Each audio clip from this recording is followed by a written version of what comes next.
কুরবানি না দিয়ে কুরবানির টাকা দান করে দিলে ওই সওয়াব পাওয়া যাবে কিনা, এই প্রশ্নগুলো কিন্তু আমরা আগে শুনতাম না।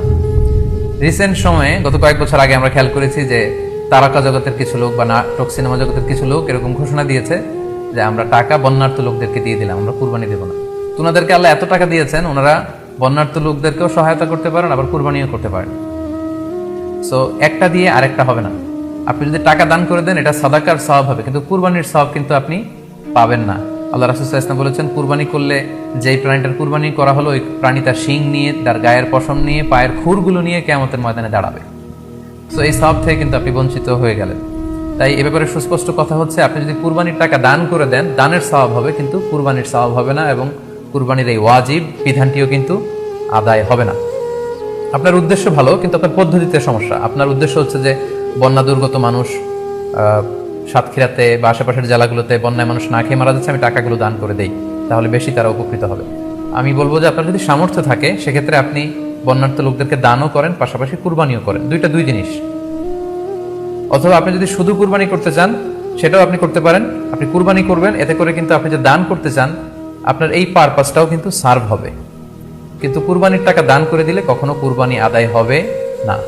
আপনি যদি কুরবানি করেন এক্ষেত্রেও কিন্তু দরিদ্র জনগোষ্ঠীর বিশাল স্বার্থ এখানে আছে, কারণ বছরের একটা দীর্ঘ সময় ধরে এই সুবিধাবঞ্চিত মানুষগুলো কিন্তু আমিষের অভাবে তারা ভোগে, পুষ্টিহীনতায় ভোগে। তারা এমনও অনেক ফ্যামিলি আছে বছরে শুধু এই কুরবানির সময় এই মৌসুমটাতে তারা কিছু গোশত খেতে পারে। সো তাদের মধ্যে আপনি কুরবানি করে এই গোশত বিতরণ করতে পারেন। সো আমাদের উচিত বেশি বেশি কুরবানি করা, কুরবানি করে এই অভুক্ত মানুষদের ঘরে ঘরে কুরবানির গোশত পৌঁছে দেয়া। তাহলে আপনি কুরবানির মাধ্যমে কিন্তু এই গোশত বিতরণ করে তাদের সহায়তা করতে পারলেন। পাশাপাশি যারা খামারি আছে, আপনি কুরবানি করলে এই তাই খামারিদের এই ব্যবসা প্রসেসেও কিন্তু আপনি অংশগ্রহণ করলেন। আপনি তাদের ব্যবসাতে, আল্লাহ তাআলা সুদকে হারাম করেছেন, ব্যবসাকে হালাল করেছেন, তাহলে ব্যবসার মতো একটা চমৎকার কাজও আপনি সহায়তা করলেন কুরবানির মধ্য দিয়ে। আরো একটা গুরুত্বপূর্ণ বিষয় হচ্ছে, আমাদের গ্রাম বাংলায় কিন্তু আমাদের অনেক গরিব লোকজন আছে বা মা বোনেরা আছে যারা সারা বছর ব্যাপী ছাগল পালে এই আশায় যে কুরবানির সময় ছাগলটাকে বিক্রি করবে, অথবা গরু পালে। গ্রামগঞ্জে অনেক পরিবার আছে যে বছর শেষে কুরবানির সময় আসলে তারা এটা ভালো দামে বিক্রি করবে এবং সেই টাকা দিয়ে সারা বছর চলবে। সো আপনি যদি কুরবানি করেন তাহলে ওই প্রান্তিক জনগোষ্ঠীকেও কিন্তু সহায়তা করা হলো। পাশাপাশি কুরবানির এই সময়গুলোতে হাজার হাজার কসাইদের একটা জীবিকার ব্যবস্থা হয়। তারা গরু জবাই করে, চামড়া খোলে, গোশত কাটে।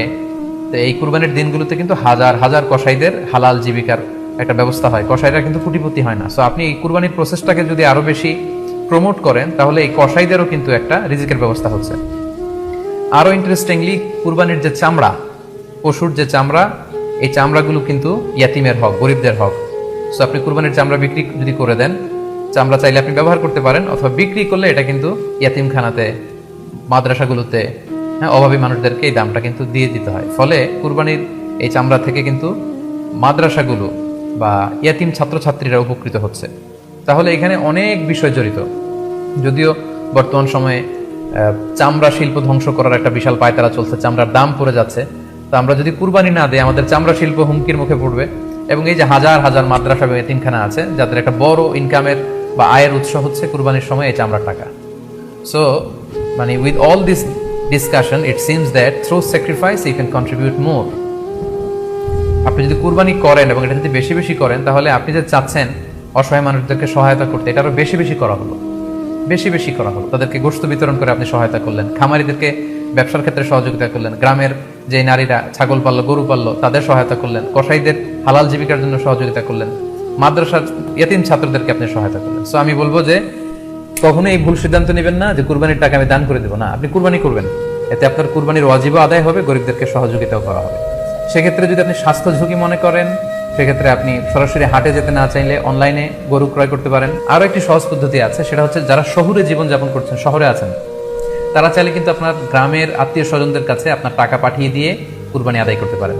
টাকা পাঠিয়ে দিলে তারা আপনার পক্ষ থেকে ছাগল বা গরু কিনে কুরবানি করে তারা গোশত খেয়ে উপকৃত হলো, আশেপাশের গরিব আত্মীয় স্বজনদের মধ্যে বিতরণ করে এই কুরবানির প্রক্রিয়াটা আদায় হলো। এটাও খুব সহজে কিন্তু করা যেতে পারে। আর কুরবানির ক্ষেত্রে প্রতিনিধিত্ব জায়েজ আছে, অন বিহাফ অফ ইউ অন্য কেউ আপনার পক্ষ থেকে কুরবানি করতে পারবে, আপনি টাকা দিয়ে দিলেই হলো। আর যারা হাটে যে নিজে দেখে শুনে গরু ছাগল কিনে এনে নিজে কুরবানি করে সব ব্যবস্থাপনা করতে পারবেন, আয়োজন করতে পারবেন, সেটা সবচাইতে ভালো। সেটা তো নূরুন আলা নূর, এটা নিয়ে কোনো কথা নেই। আশা করি কুরবানির টাকা দিয়ে দিলে কুরবানি আদায় হবে কিনা এই ব্যাপারটিও আপনারা বুঝতে পারেন।